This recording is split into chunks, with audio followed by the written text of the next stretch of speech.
Winners make adjustments, not excuses.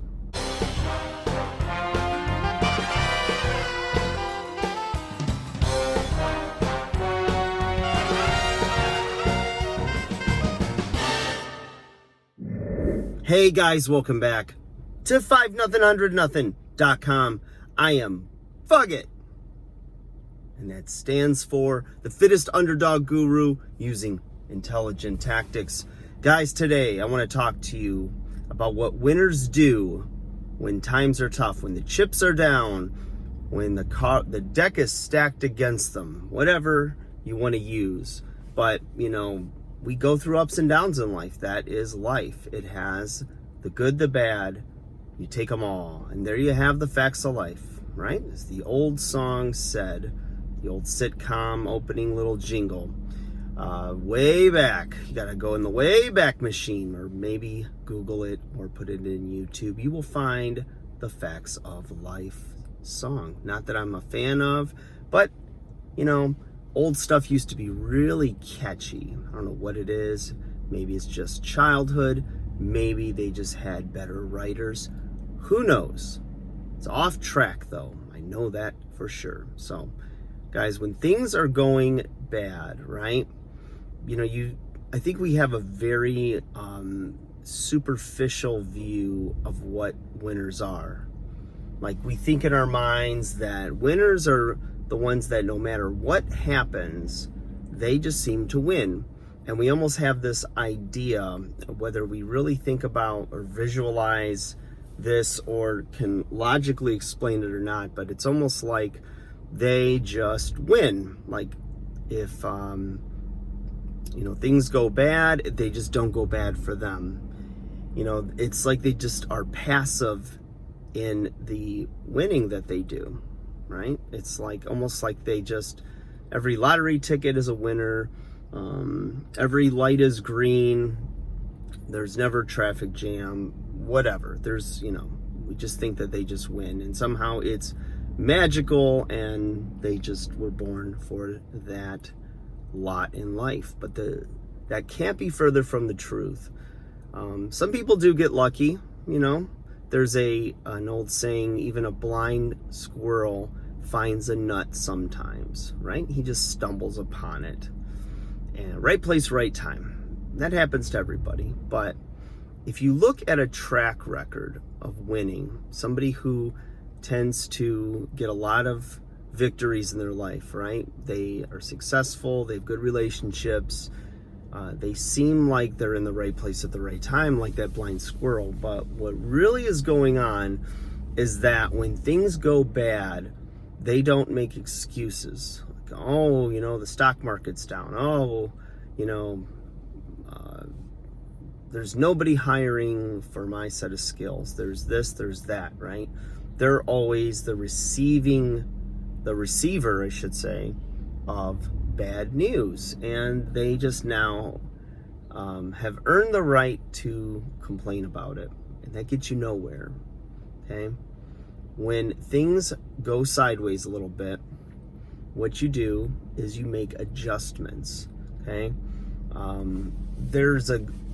tell you a personal story. Instead of using regular examples, but I can make it real personal. Back in 2008, we had, the market crash, and, housing got messed up and all kinds of other things, and people started to cut back, right? I'm in Michigan, and, automotive was on the ropes, almost down and out. And two of the big three auto companies took government bailouts to keep them afloat. One didn't. They simply made adjustments.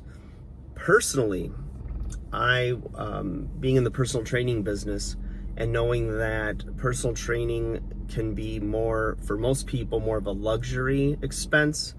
And, when someone has a personal trainer, people always assume they're a little wealthier, right? And I've had people that were not so wealthy, but just simply invested in it and made sacrifices so that they could get proper instruction, motivation, accountability, whatever they needed in order to ensure their health and fitness goals.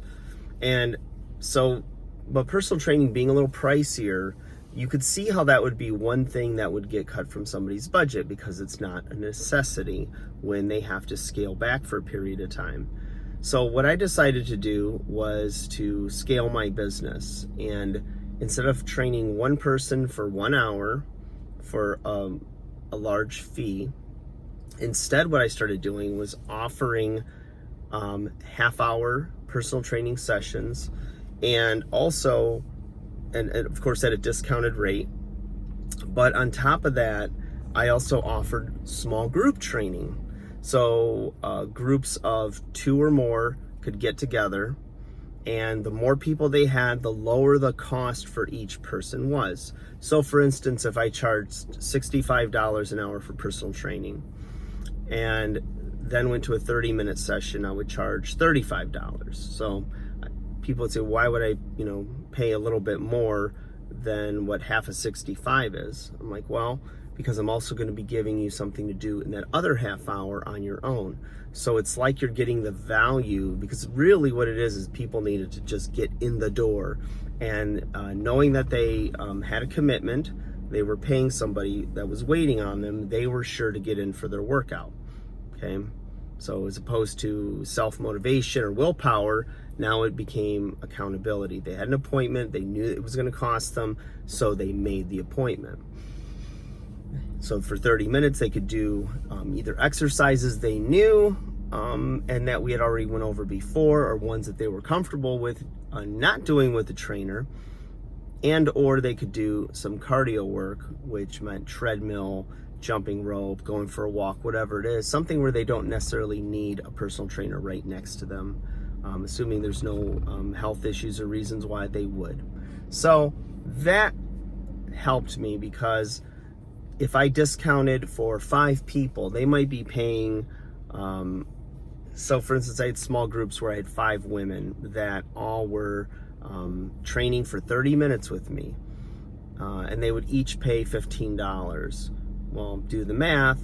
Now I'm making more money per hour. I'm actually making the same money I'd make in a 1-hour session one-on-one in 30 minutes, but 5 people training. So everybody was winning here because they were getting discounted training, but not a discounted experience. So did I have to hustle a little bit more? Yes. Did I have to convince the owner of the gym to do up some new pricing SKUs and everything, and marketing? Yes. But I knew that with people being a little bit more concerned about their jobs, about money, but still wanting to train, they needed some kind of options that were going to work for them. So not only did it work for them, stay budget friendly, but it also helped me to continue to make money personal training and not just have a few affluent clients or have to go search for more people that wouldn't even blink at the cost of a training session with me. So lo and behold, the year that everything went crashing down and people started to pull back, I actually doubled my income. But it's because I made adjustments. I saw what the market was like, what, the economy was like, and I was like, okay, how can I survive in this and make it a win-win for everybody out there? So that's one example of making adjustments. So whatever field you're in, whatever you do, there's ways to make adjustments. It might not just jump out at you, kind of like these ideas did for me. And I know it took a little time and some thought to develop, but whatever you're in, maybe, your job is cut back, or you're having a hard time finding work after the lockdown, and maybe your industry's, suffering and coming back slowly. For you, maybe look around the house and, you might have between $3,000 and $5,000 worth of things that you just don't use, but that you've accumulated and are collecting dust or sitting in the attic, or old gaming systems that, you can put on the resale market, games, DVDs, CDs, collectibles, jewelry. There's all kinds of things that you have stored away and can easily be sold. I talked about how I did a lot of eBaying from 2019 and then most of 2020, and it provided a nice side hustle, side business for me to be able to continue to bring in money, pay the bills. So, there's always a way when you look for a way, and you know what? You're a winner. Make the adjustments, make it happen, and keep marching forward. Like, share, subscribe.